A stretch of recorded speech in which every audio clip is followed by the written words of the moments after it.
நம்ம Ashwin sweets and snacks export பண்றதுக்கு 7373041434 மற்றும் www.ashwinsweets.com கான்டாக்ட் பண்ணுங்க. செய்யாதவர்கள் அந்த நடத்துகின்றார்கள். அப்போது நடத்துகின்ற முன்னாள் ராமசாமி அவர்கள் இவர் நம்முடைய இயற்கை விவசாயத்துக்கு எதிர்ப்பு கருத்து உள்ளவர்.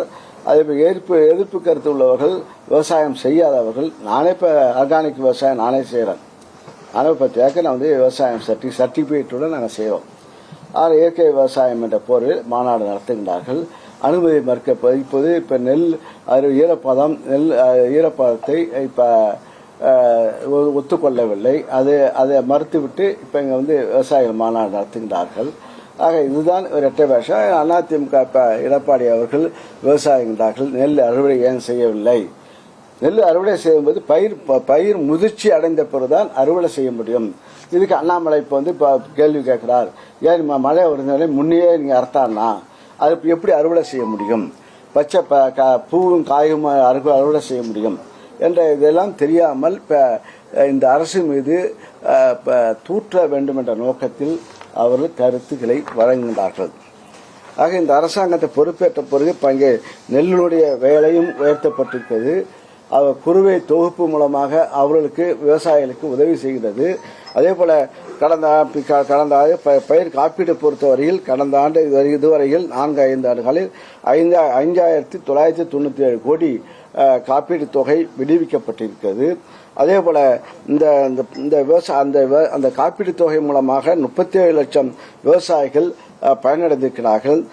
அதே போல இயற்கை இடர்பாடுகள் இது போன்ற மழை வறட்சி இது போன்ற காலத்தால் பாதிக்கப்பட்டுள்ள விவசாயிகளுக்கு 4 ஆண்டு காலத்தில் பேரிடர் நிவாரண நிதியிலிருந்து 1,692 கோடி ரூபாய் அவர்களுக்கு விடுவிக்கப்பட்டு அந்த விவசாயிகளுடைய இழப்பீட்டுக்கு தொகை வழங்கப்பட்டிருக்கிறது. அதனால கிட்டத்தட்ட 20,84,000 விவசாயிகள் பயனடைந்திருக்கிறார்கள். இந்த செய்தியை இதெல்லாம் நான் இப்ப சொல்லுகின்றேன். ஏனென்றால் இது போன்ற இந்த இதுவரையில் அமல் விவசாயிகள் எந்தெந்த இப்ப எடப்பாடி பழனிசாமிக்கு எதிர்கட்சிக்கு எல்லாம் பார்த்தா என்னென்ன வேலை என்றால் என்னென்ன தினந்தோறும் ஊடகத்தில் செய்தி வர வேண்டும், ஊடகத்தில் செய்தி வர வேண்டும், செய்தி தர வேண்டும் என்ற வேலையும் செய்கிறார்கள். ஆக்கப்பூர்வமான வேலைகள் இன்னும் செய்யவில்லை. ஆக அவர் செய்யாதவர்கள் இதை செய்கிறார்கள்.